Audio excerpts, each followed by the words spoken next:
Alright, you're watching World Without Rule of Law. Welcome to the Southern Virginia Homestead. There is frost in the forecast. So today, we harvested our sweet potatoes. So that pail there, I had 7 of those. With sweet potatoes growing in them. They had a lot of vines. They were real healthy looking. Deer ate them several times, but they always grew back. And this is what I got for potatoes. So, I don't know, I'm going to estimate less than 10 pounds.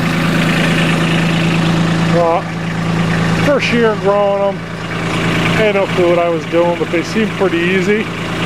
They grew effortlessly. I didn't have them fenced in. The deer did eat the leaves. I talked to my neighbor about it. He grows stuff every year. He said that he didn't believe that would bother them or hinder their growth because they set a full set of leaves, and then in August, I guess the deer wait for them to be a certain point. They ate all the leaves. I went out one day, they were all the leaves were gone. And that's when I talked to him about it. He said it shouldn't hurt the potatoes. That was the only time to that point the deer ate them.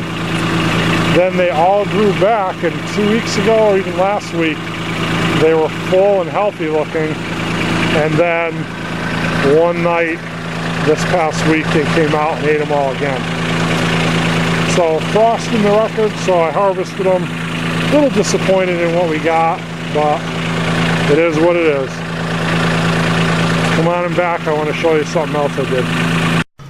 Alright, just watered my lettuce. I got my little fall planter here and filled with different lettuces and spinach. And I got a little window on top. They give it like a little greenhouse effect. Both sides hinge up for easy access.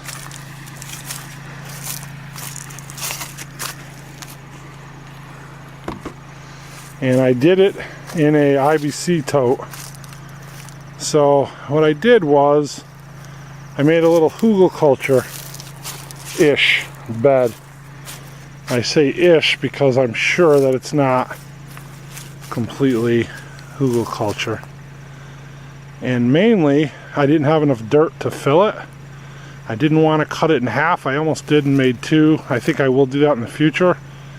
But I wanted to try it anyway, and so I had a bunch of wood that came down in storms and whatnot, a couple that I cut down. So I filled it probably to about here, maybe to that rim, the 4th rim up off the pallet with wood. And I used the brush, the leaves, the wood, everything. Then I put some clayish dirt that I had around that wasn't that great, and then the last 3 inches or so on top I put a nice compost mix. I got the window on top. I just screwed them together and hinged it up just so that I can take advantage of the sun. It's a little cooler. It's supposed to get down to frost. I do got to close in around the sides still. And I'm going to see if I can grow that this fall.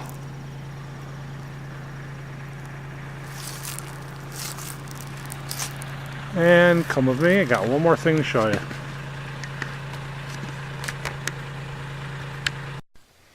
Okay, so here I want to show you the newest addition to the homestead. Just to go over a brief little thing, I have that Kubota B2620 tractor.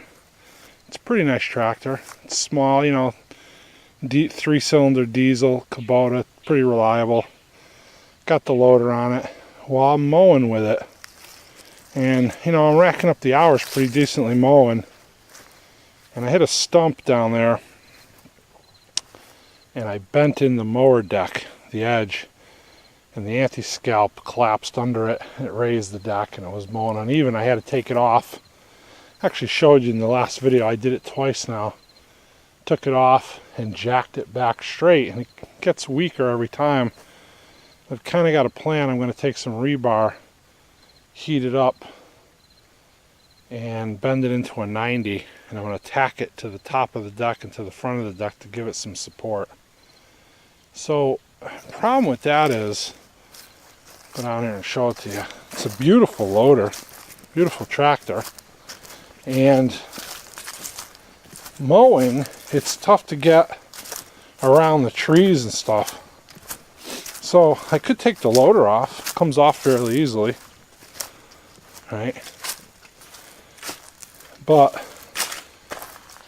water in the garden in the summertime, heat of the summer, I use the loader because I'm uphill of the spigot, and the water catchment is on the house. The garden's uphill, so I use that terracotta barrel. I strap it to the loader and I haul the water up there. So it's really not practical to take the loader on and off every time I want to mow.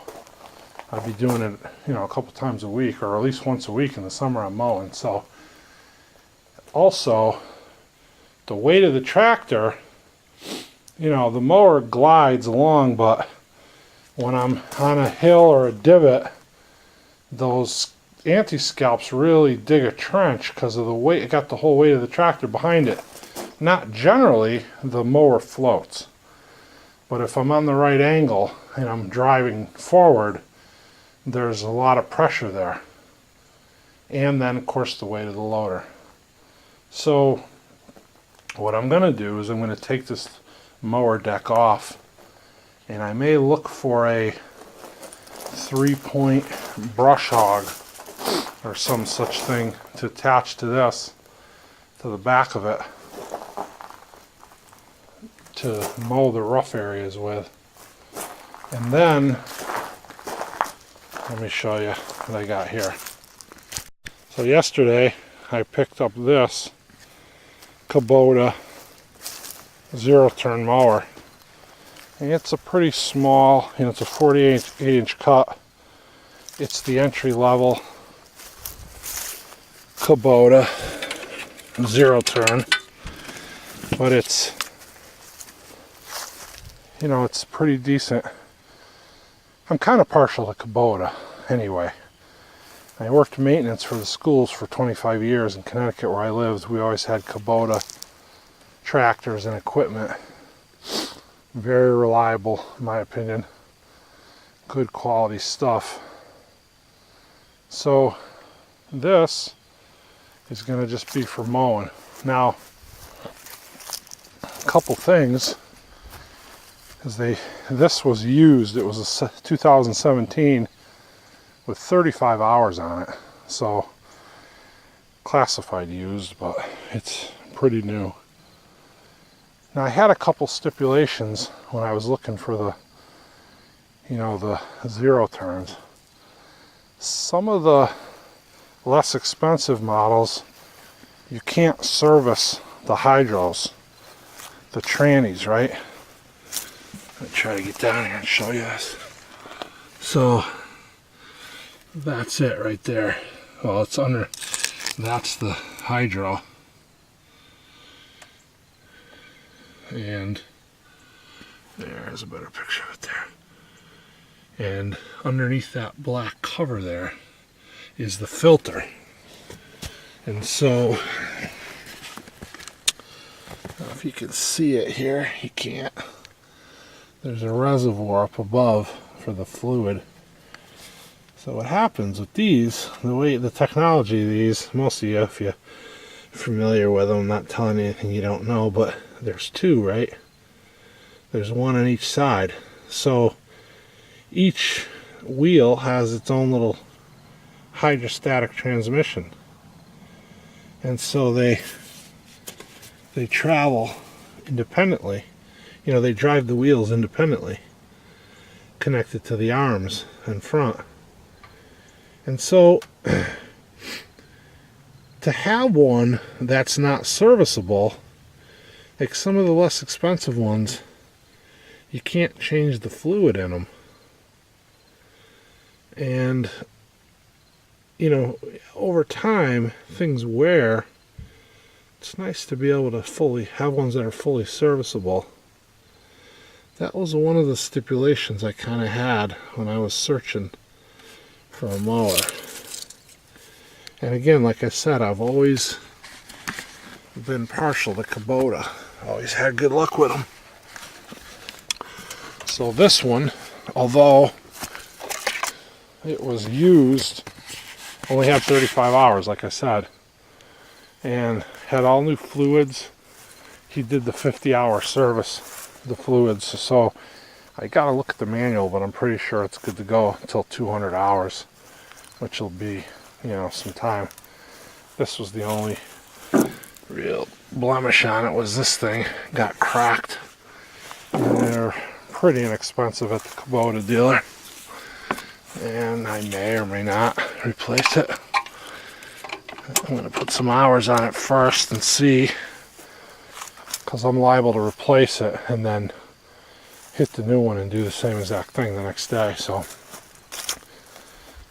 the way they drive didn't seem too bad. I just went around some of these bushes and stuff, and some of the trees over there. It's so much easier to maneuver around stuff. And I'm still on the learning curve, you know, getting used to the handling of it. I'm very excited about it. I'm going to be able to get closer into the trees more. I want to cut back some areas over here. And then just getting under the trees and around all the different stuff. The bushes in front. Down there, beyond there, you can see some, like all those, there's a bush line runs all the way around the front. Be nice to get under those and around those. With the tractor, with the belly mower, it was a little more difficult. So they say once you mow with a zero turn, it's hard to go back to anything else. I probably put less than an hour on this one, just doing around the bushes, like I said. And I already believe that to be true. And so, pretty excited about this. Like I said, it was an entry-level one. It wasn't super expensive. It's 48 inch, which is about right for what I need. The mower on the Kubota, the belly mower, is 54. So mowing the open areas, I'm gonna have a few more passes.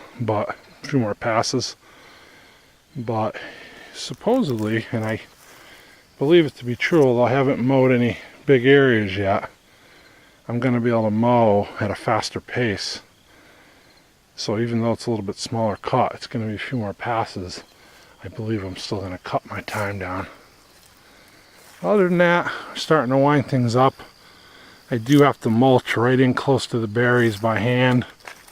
I'm going to try to get that before winter. I got some trees to take down. I want to put a nice layer of mulch in those berry rows. I still got some peppers coming in. We've had some warm days. The nights are getting colder. I don't expect them. I got to actually pick last week. I got to come out and pick again.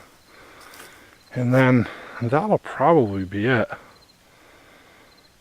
But got a few nice ones here. So I'm definitely going to do at least one more picking. There's the pots right there that the sweet potatoes were in. So they're like those right there with the peppers in them. And as I said, I had 7 of those. And they didn't do very good. Less than 10 pounds, or maybe right around 10 pounds of potatoes. But that's it. Everything up to date. I got some yard cleanup to do, some trees. I want to clean out that back lean-to shed thing. I got some metal in there I got to take to the scrapyard. I started to do half of it the other day, and there was a big, probably 5-foot black snake, 4 to 5 feet long black snake in there. So yeah, I came out. I'm not going to kill them because they kill mice, but yet I don't want to work around them either. So It's getting colder, so in no time they'll be underground. I got to clean that one out too.